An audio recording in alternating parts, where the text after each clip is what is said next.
옛날 옛적 쾌락의 땅이라 불리는 작은 마을이 있었습니다. 이 마을은 존 스튜어트 밀의 공리주의 원칙에 따라 운영되었습니다. 마을의 지도자 벨이라는 현명한 여성은 최대 다수의 최대 행복이라는 원칙을 신념으로 삼고 있었습니다. 마을 주민들은 그녀를 신뢰하고 존경했으며 벨이를 중심으로 공동체 생활이 잘 유지되고 있었습니다. 벨이는 매일 아침 마을 회관 중앙에 서서 마을 주민들에게 외쳤습니다. 오늘의 선택이 우리 모두의 행복을 어떻게 증진할 수 있을지 생각합시다. 그녀의 말은 사람들에게 행동의 도덕성과 그 결과의 중요성을 상기시켰습니다. 그러던 어느 날 마을에 수상한 존재가 나타났습니다. 그 존재는 바로 이기주의자의 유령이었습니다. 이 유령은 사람들이 자신의 이익만을 죽도록 현혹시키는 힘을 가지고 있었고 어느새 마을 곳곳에 그 영향력이 퍼지기 시작했습니다.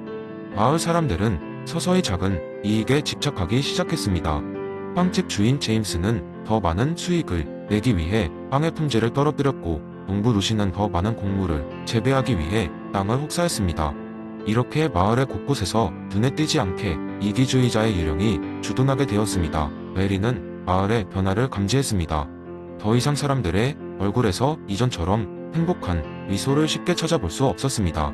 메리는 고민에 빠졌고 자신의 신념을 어떻게 다시 사람들에게 전달할지 고민했습니다. 거울을 보며 생각에 잠기던 메리는 깨달았습니다.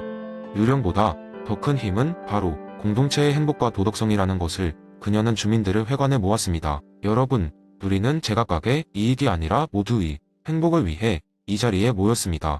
하지만 최근 우리의 선택이 어떤 결과를 가져왔는지 돌아봐 주세요. 메리는 이야기를 시작했습니다. 한 현자가 있었습니다.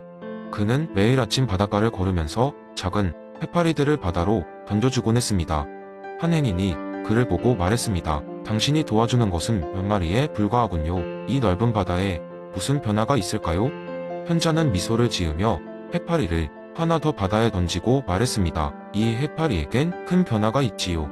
이 이야기의 메시지를 통해 메리는 각 개인이 작은 선택이 공동체 전체의 행복에 얼마나 큰 영향을 미칠 수 있는지를 일깨웠습니다. 메리의 진심 어린 연설에 감명받은 주민들은 다시 한번 최대 다수의 최대 행복을 위해 힘을 모았습니다. 이기주의자의 유령은 마을 사람들의 새로운 결단력에 의해 점점 영향력을 잃고 마을 밖으로 쫓겨났습니다. 그 후로 쾌락의 땅은 더욱 번영했습니다. 사람들은 메리의 가르침을 되새기며 매일 작은 선행과 배려를 통해 공동체의 행복을 실현해 나갔고 존 스튜어트 밀의 공리주의 이론은 마을의 긍정적인 삶의 방식으로 굳건히 자리 잡았습니다. 메리는 만족스러운 미소를 지으며 다시금 자신만의 산책길을 걸어갔습니다. 그리고 그녀의 발자국마다 행복의 꽃이 피어났습니다. 두 번째 이야기, 옛날 옛적 아주 작은 마을에 플라톤의 이데아 이론을 사랑하는 철학자 한 명이 살았습니다. 이름은 소피아였고 그녀는 이데아 이론을 사람들에게 재미있게 설명하고자 늘 새로운 방법을 고민하곤 했습니다. 하루는 마을 축제에서 그녀가 기발한 아이디어를 떠올렸습니다. 모두가 즐기는 축제에서 이데아 이론을 전파할 방법을 말이죠. 축제가 시작되던 날 소피아는 마을 광장 한복판에 커다란 천막을 세웠습니다. 그 안에는 온갖 종류의 의자들이 놓여 있었죠. 높은 의자, 낮은 의자, 팔걸이가 있는 의자, 다리가 3개인 의자까지 각양각색의 의자들이 그곳을 가득 채웠습니다. 사람들은 호기심에 이끌려 하나 둘씩 천막 안으로 모여들었습니다. 여러분, 어서 오세요. 오늘은 특별한 모험을 떠날 겁니다. 소피아가 미소를 지으며 외쳤습니다. 이곳에 있는 여러 의자들은 모두 각기 다르지만 여러분이 진정 앉고 싶은 가장 완벽한 의자, 바로 이데아에 대해 이야기해보죠. 사람들은 소피아의 말에 귀를 기울였고 그녀는 차근차근 이야기를 풀어나갔습니다. 예를 들어, 이 의자는 좌판이 너무 딱딱하고 저 의자는 너무 낮죠. 그러나 우리가 꿈꾸는 가장 안락한 의자가 존재한다면 그것이 바로 의자의 이데아입니다.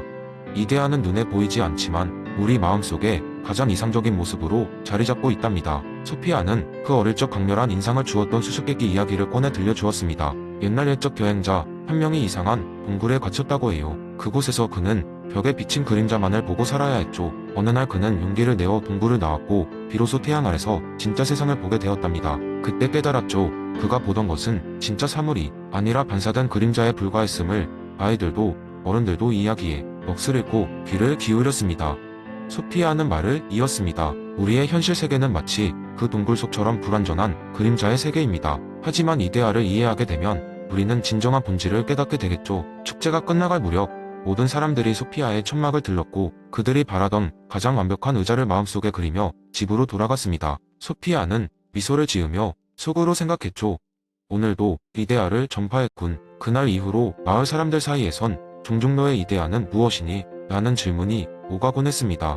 소피아가 만들어낸 작은 변화가 사람들의 마음 속에 이데아라는 씨앗을 심었기 때문이었습니다. 이렇게 시작된 이데아 모험은 계속해서 사람들에게 진정한 본질과 이상을 찾는 여정을 선물해 주었습니다. 그 마을에서는 그 누구도 의자를 같은 모습으로 보지 못하게 되었답니다. 세 번째 이야기, 옛날 그리스의 아테네에는 소크라테스라는 현자가 살고 있었습니다. 그는 날마다 광장에 나가 사람들과 대화를 나누었죠. 그러나 그가 다른 사람들과 나눈 것은 단순히 잡담이 아니었습니다. 그 대화 속에는 항상 깊은 철학적 탐구와 통찰이 숨어 있었습니다. 오늘 이야기할 썰은 바로 소크라테스의 유명한 이론, 무지의 지와 관련된 유명한 에피소드입니다. 하루는 아테네의 젊은 철학자들이 소크라테스를 찾아왔습니다. 그들은 자신들이 세상의 모든 진리를 탐구했고 이론적으로 모든 것을 알고 있다고 자부하는 사람들이었죠. 한 젊은 철학자가 소크라테스에게 물었습니다. 소크라테스, 당신은 무엇을 압니까? 우리는 많은 것을 알고 있다고 생각합니다. 우리는 많은 책을 읽었고 수많은 스승들에게 배웠습니다. 하지만 당신은 아무 책도 갖고 있지 않은 것 같습니다. 소크라테스는 미소를 지으며 대답했습니다. 나는 내가 아무것도 모른다는 것을 알고 있단다. 그것이 나의 지혜의 시작이지. 젊은 철학자들은 소크라테스의 대답에 의아해하면서도 다소 비웃는 듯한 표정을 지었습니다. 당신이 아무것도 모른다고 자백했다면 무엇이 당신을 그렇게 위대한 철학자로 만드는 거죠? 소크라테스는 그들에게 자신의 접근 방식을 설명하기 시작했습니다. 진정한 지혜는 자신의 무지를 인정하는 데에서 시작한다. 우리가 알고 있다고 믿는 순간 우리는 더 이상 배우지 않게 된다. 하지만 우리가 모른다고 인정하면 우리는 끝없이 탐구할 수 있는 여지를 남기게 되지. 소크라테스는 젊은이들에게 그들이 알고 있다고 생각하는 것들에 대해 질문하기 시작했습니다. 자네들은 정의가 무엇이라 생각하나? 소크라테스가 묻자 젊은 철학자들은 서로 다른 의견을 내놓기 시작했습니다. 어느 순간 그들끼리도 의견이 충돌하며 점점 더 격렬하게 논쟁을 벌였습니다. 소크라테스는 그들을 조용히 지켜보다가 말했다. 자, 이제 이해했을 텐데 너희는 서로 다른 정의를 가지고 있고 이에 대해 논쟁을 벌이고 있다. 이는 우리가 정의에 대한 완전한 이해를 가지고 있지 않다는 것을 의미한다. 그렇다면 우리가 할 일은 정의를 더 깊이 탐구하고 더 많은 질문을 던지는 것이겠지. 그때서야 젊은 철학자들은 소크라테스 의무지의 지가 진정으로 의미하는 바를 깨달았습니다. 그들은 자만심을 버리고 겸손한 자세로 진리를 탐구하기로 했습니다.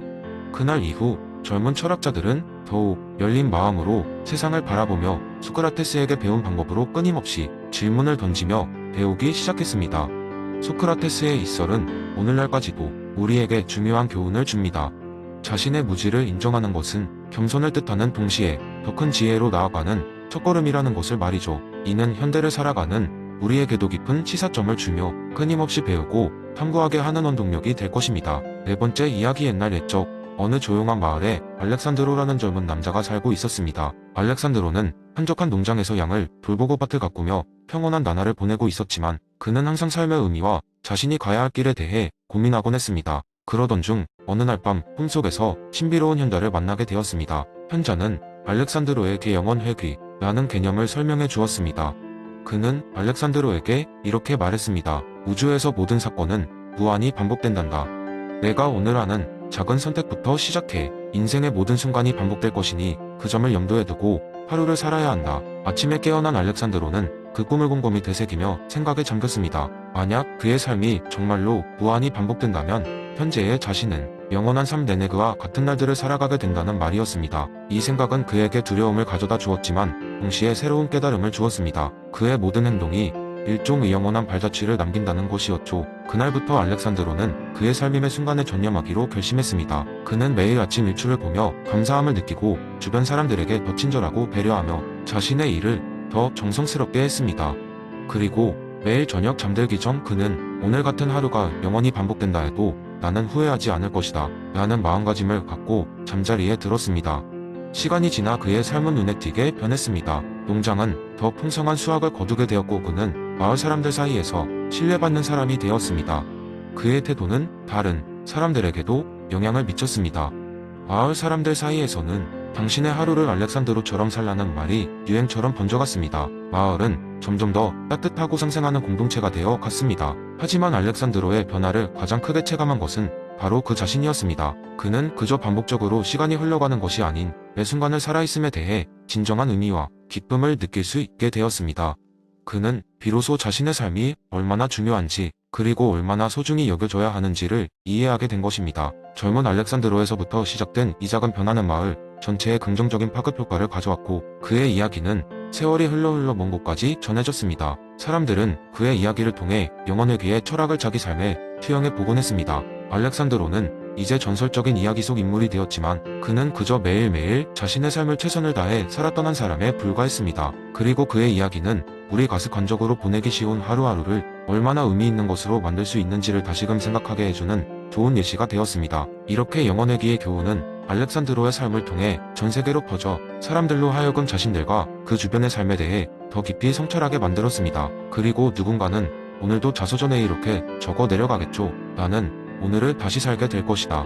그렇다면 나는 어떻게 살 것인가?